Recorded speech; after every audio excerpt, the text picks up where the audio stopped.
is also the first of all future shows that are not going to include Christelle. The correct views is now and officially me and just me. I'm not going to go into it. That's all the information that you need. ABCnews.go.com. Judge, Texas may deny birth certificates to illegal immigrants. I'm actually their kids. I'm very happy about this, and I'll tell you why. There has somehow become this notion and I'll tell you where the notion comes from. It comes from the absolute abuse of the 14th Amendment. This anchor baby idea that if for some reason you happen to be manipulative enough to be born into a country that you're not supposed to be in, somehow that means that your children are now miraculously I fixed my mic here, miraculously members and civilians and citizens of the country of which you have stolen into. Now, if that makes absolutely no sense to you, that's great, because let me tell you a little secret. It makes absolutely no sense to me either. It makes no sense to anybody with a thinking part of their brain. But the problem is the extreme lack of people we have that do, in fact, have a thinking part of their brain is what leads this sort of thing to become more of a reality. Listen to this. A federal judge has chosen for now, and hopefully for good, to not enforce the Texas health officials to change their stance in denying birth certificates to illegal families with U.S. born children, saying that the families raise grave concerns. However, more evidence is needed, according to a ruling issued Friday. And I agree. Get the hell out of our country if you are not here legally. Now, I am in favor of making it easier to get into the country. I'm in favor of making it cheaper to get into the country. You know what I'm not in favor of? I'm not in favor of having an entirely manipulated class of people enter the country who are therefore going to lockstep march in time with the Democratic Party, which has done everything to falsely make the illegals think that they are their friends when they are, in fact, they are just using them for votes and free labor. That is what I'm not in favor of. The U.S. District Judge Robert Pittman in Austin denied an emergency injunction on behalf of immigrant families seeking birth certificates for their children after the Department of State Health Services refused to recognize as valid certain forms of identification.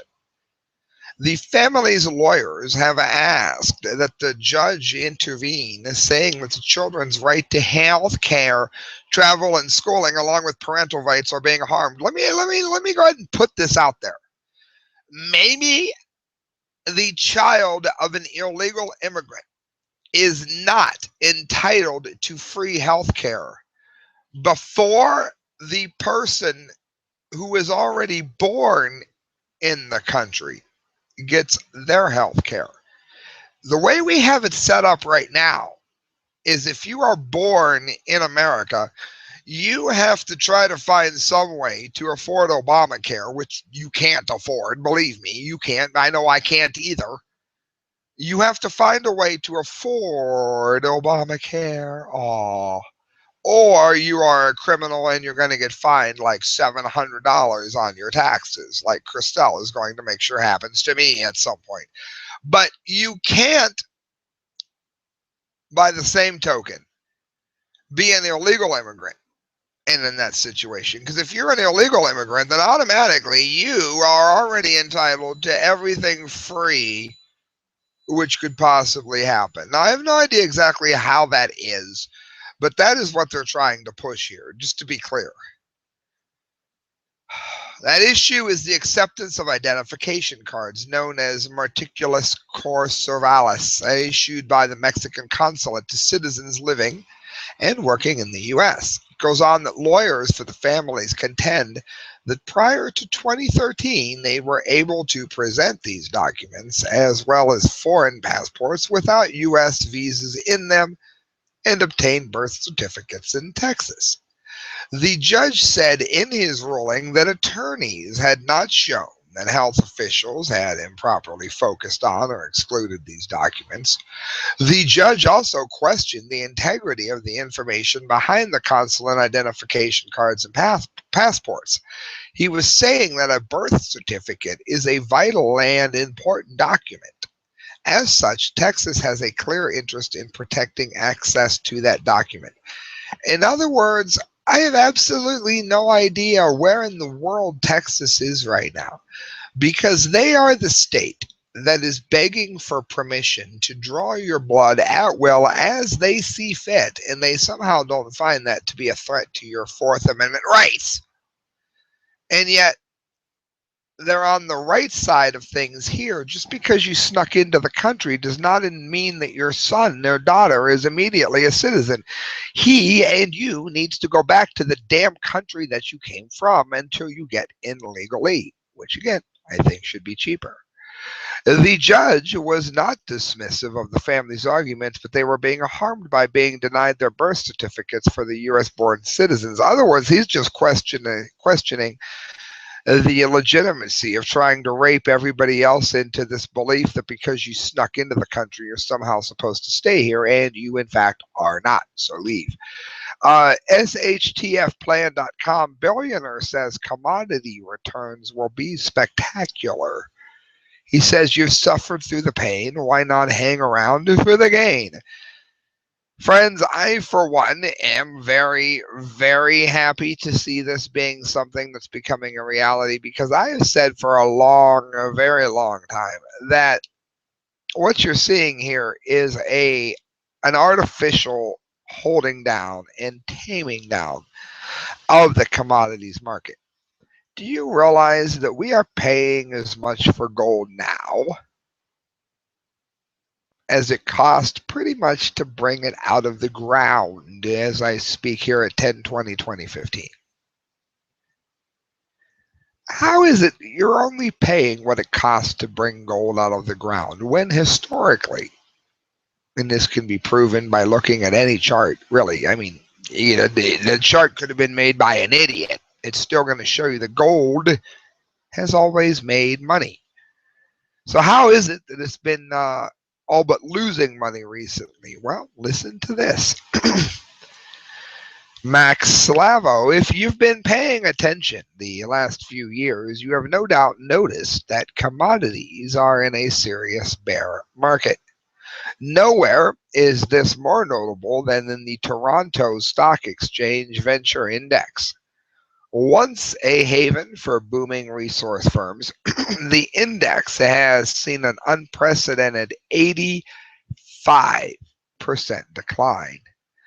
But while mainstream pundits, it says, point to the TSX.V and tell us that commodities are dead in the water, billionaire investor, and that'd be someone to listen to, and Chief Executive Officer Sprott U.S. Holdings Rick Rule says that this is precisely the time that we should be looking at potential opportunities in resource space. In his latest interview, which you can find at Future Money Trends, Rick Rule shares his forecast for key commodities, including copper, gold, silver, agriculture, and water, as well as how a global economic slowdown and crash may affect prices moving forward. Quote, this bear market has been the most severe bear market that I remember since the middle of the decade of the 80s. The recovery from the bear market, the 1992 to 1996 bull market, experienced the most dramatic upside that they've ever experienced. My suspicion is that the recovery from this bear market will be dramatic too, if for no other reason than the depth of the base that we're working off of. In other words, if you bought it now, you've got it made. What's he say about copper? Certainly 5 years from now, these will be the good old days of the copper business because copper assets are going cheap. Water. What's he say about water? Water is a no brainer except for the fact that it's very difficult to invest in. That is true. Coal. I think there is more room on the downside in thermal coal and power generation of coal, and I think there is more room for the downside for three reasons, and he lists what they are. Steel. He's seeing steel production bottoming out. That's due to the Chinese and outsourcing. Uranium, I'm not even going to report on it. If you invest in uranium, then you are not a friend of this show. Tune out. I have nothing to say to you. Platinum, if you have the materials being priced below the cost of production in platinum, it's ironic to me that the platinum prices fell as a consequence of the Volkswagen scandal because the scandal had to do with understanding emissions from diesel fuel vehicles. In other words, they lied about it, but make sure whatever you do, you buy platinum. Absolutely loves silver. Um, he thinks that his own anticipation on gold is that the world's benchmark investment and savings instrument, which is at a 10-year U.S. Treasury, is much less attractive than people think it is. So, I mean, right there, friends, it's how to get out of the crash that we all know and feel is coming towards us. So, we're just going to go ahead and count that as the most instructive 6 minutes you've ever gotten on air at one time.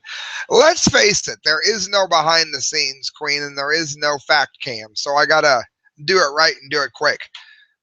DailySignal.com. A report shows that Michigan police seized over $23 million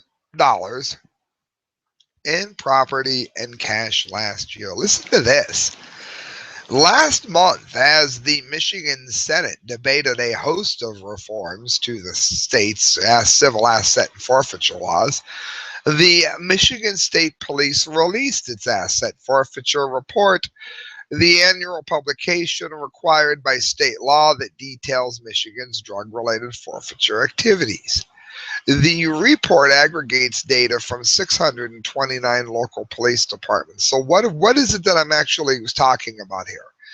I'm talking about these highlights. 8,558 cases, that would be 80% of all forfeiture cases in the entire state of Michigan, were so-called administrative forfeitures, meaning that they never saw the inside of a courtroom.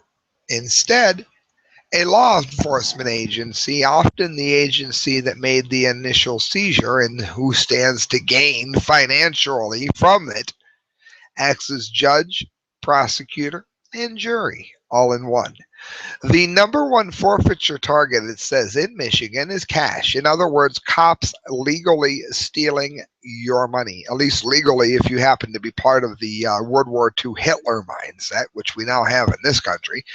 Michigan law enforcement agencies have seized 11.1 million in cold hard cash last year. That amounts to 79% of the value of all seized assets and property that were forfeited under state law. Cash presents a particularly inviting target, that is, stealing target, for law enforcement agents, that would be cops. Most bills in circulation are tainted with narcotics. That's because people snort coke through their drugs or through their money, making drug dog alerts. It's a frequent justification, and of course, once the dog smells coke, they can take your money. Of course, the coke was never there because of you, but that's okay because they're going to smell the coke that somebody else put there before you ever got the money, and they're going to steal your money because that's what happens in America. Conveyance is vehicles and vessels allegedly used to transport drugs or drug proceeds were the second largest category of forfeited item. Stealing 44 vehicles from patrons of the Detroit Contemporary Art Institute's Funk Night because the museum had failed to obtain a liquor license. So they were able to steal 44 vehicles off of artists because they didn't get a liquor license properly. And I would argue that you should not need a liquor license because it is up to each adult what they put into their body based on what they put in there, what they want to put in. And the government and the authorities can go to fucking hell. Yes, I said it. And if it offends you, then tune out. 12% of forfeiture funds were used to cover the cost of personal overtime, placing individual members of the law enforcement community directly and personally reliant on their forfeiture. In other words, they weren't going to be able to feed their family unless they stole money from people, which is exactly the situation I was in when I drove cab. You had to steal from your patrons because Fred Nero charged so much that you couldn't do anything on the up and up or you would starve to death. Meanwhile, it says here, according to the Daily Signal, we have officers buying margarita machines with the money that they have stolen off of you when you have done nothing wrong. Friends, you're listening to The Correct Views. Sam I.B. Gangi doing political commentary for The Media Speaks. Make sure that you go to themediaspeaks.com. Look up the work of Kyle Court D-Lake and myself, because when you do, you will find that you'll get some of the best and most cutting-edge reporting that you've ever seen, and you'll have it given to you right here, right now. Boom, Media Speaks. Make sure you go there, look up our work. You'll really like it. Also, if you could, look up the work of Mike McLaughlin, MacLauglin. You can find him at facebook.com. He writes fiction. He writes poetry. He writes political rantings, and he's one of the most talented people on the internet today. So make sure you look him up. Facebook.com, Mike McLaughlin. Listen to this. David Peldich, stem cell op gives millions hope of cure for blindness. And this is where I'm about to anger a whole lot of ultra dogmatic pro-life people, because I don't think that you should be allowed to harvest baby cells for no reason whatsoever. However, if someone is going to have an abortion anyway, whether you like it or don't like it, there are things that can be learned from embryonic stem cell research that can help the people who were not aborted, who are already alive. And I personally, if I ever go blind, would like to think that there's some hope for me being able to see again. Now, if I have to do that due to babies that were killed, I don't want to do so. However, if the babies were going to be killed anyway, then I kindly would like to have them not die in vain, and I would like to have my eyesight back. If that makes me a terrible person, then sign me up for the terrible person category of the year. I really don't care. I just want to be able to see if I'm in that situation. The 60-year-old woman who had severely impaired sight and was in danger of going blind is said to have had no complications so far following a 3-hour operation last month. The surgical team hopes to determine how successful the treatment is by early December. The woman has asked to remain anonymous. The scientists behind the pioneering procedure hope it will dramatically transform lives, allowing the blind to recognize faces of loved ones again and regain the ability to carry out everyday tasks such as reading, get this, and even driving. I'm absolutely in favor of this. Professor Lyndon Da Cruz carried out the stem cell operation at Moorfields Eye Hospital in London. Good old London. The procedure that can be transplanted into the eye. Stem cell research doesn't lead to anything. I'm afraid that it does. It leads to the blind seeing, as a matter of fact. Experts hope to be able to reverse vision loss in people with age-regulated macular degeneration that affects a quarter, that's 1 in 4 for you Usher fans, of over 60s, and more than half of the people in the over 75s. Friends, what else can be said? Don't tell me you're not going to get anything from stem cells. You know what? I'm not in favor of aborted babies, but I'm also not in favor of blindness. I'm a libertarian. I'm not an idiot. So, I mean, we need to look at both sides of it. And if that pisses you off, welcome to The Correct Views. We have two dumdies of the day. Mikhail Thalen, InfoWars. I love Mikhail Thalen. He always gives me some dumdies. Listen to this. A U.S. high school student has reportedly hacked the personal AOL account of CIA Director John Brennan, uncovering a wide array of private data.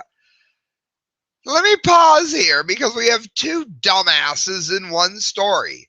First of all, we have this student that somehow thinks he could hack the CIA director and get away with it.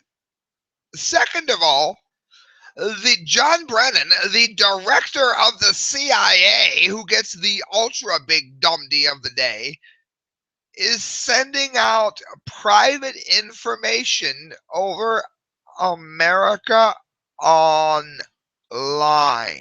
You got mail. Remember that like 15 years ago? According to the hacker, who goes by the Twitter handle Flax, everything from a 47-page application for top secret security clearance, which he sent over AOL, the ever secure AOL, to details of the agency's harsh interrogation techniques were discovered in the breach, according to the New York Post. Let me tell you something. About 14, 15 years ago, AOL, and I dealt with them in this regard, would give you free service and then attempt to charge you for it. They were that kind of like crooked, hacking, backwards, conniving, dishonest company. And John Brennan is trying to figure out how he got hacked by a high school student when he's using it. Speaking with InfoWars over encrypted communications, which I would be in favor of, the CWA, which stands for Crackers with Attitude, it's a hacking group, they said he was a loser and they hope the person dies that did it. I think it's great. I think it's awesome. I don't care what CWA thinks. They can go to hell if they don't agree with me. Point is, I think it's awesome.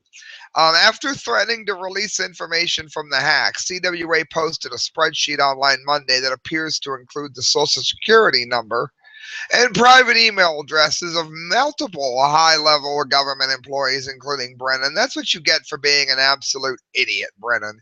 And if you go to jail for hacking the CIA deputy, that's what you get for being an idiot.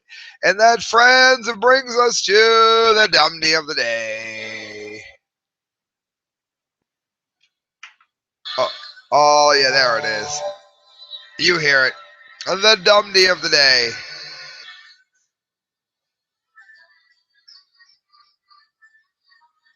School bans offensive America Day celebration. Now, let me tell you what. Let's go into the imaginary zone here. Suddenly, America is overrun. Multiple nuclear meltdowns happen in our country, which I believe could happen. Look up any Fukushima update and I'll prove it to you. It's on my site. Massive Fukushima update, easy search. And I need to go to Mexico. I got to get out of America. We're being poisoned. I got to get out. When I go to Mexico, just off the top of my head, I might want to have respect for the Catholic religion, even though I'm not Catholic. I might want to learn to speak Spanish because I'm in their country and I do not expect them to kiss my ass and learn American.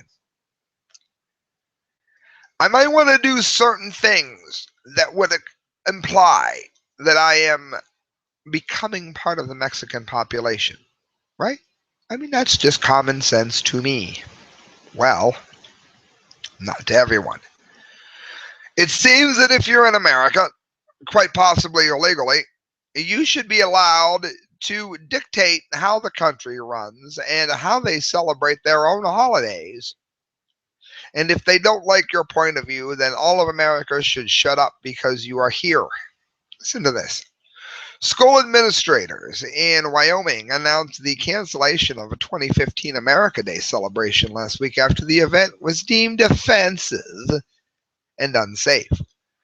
According to Jackson Hole News and Guide, the homecoming tradition was banned after Jackson Hole High School Activities Director Mike Hansen alleged that multiple students could have felt targeted and singled out. Well, doesn't it just suck to be them? They can go back to the country of origin.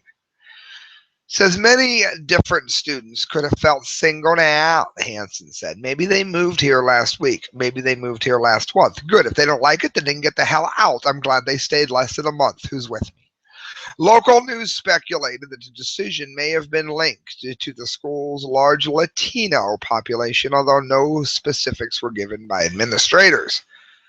Says we're trying to balance many different things here. No, how about this? How about if you are in America, you can shut your freaking mouth and be American. And if you don't like it, then you can go back to whatever hellhole you've come from. And I guarantee when all the nuclear plants melt down here and I have to move to Mexico, that I will try to have a little bit more respect for their culture than their citizens had for us when they needed us. Friends, you're listening to The Correct View. Sam I. B. to Gangi signing off. Do me a favor. Go to themediaspeaks.com. Look up the work of Kyle Court, D. Lake, and myself. We are posting facts all the time. Nothing but facts, and you're going to want to find out about them. Also, if you want to donate to this show, you can do so at thecorrectviews on hotmail.com. Every penny you give to me goes towards a better show. Friends, thank you for listening. Good night. God bless.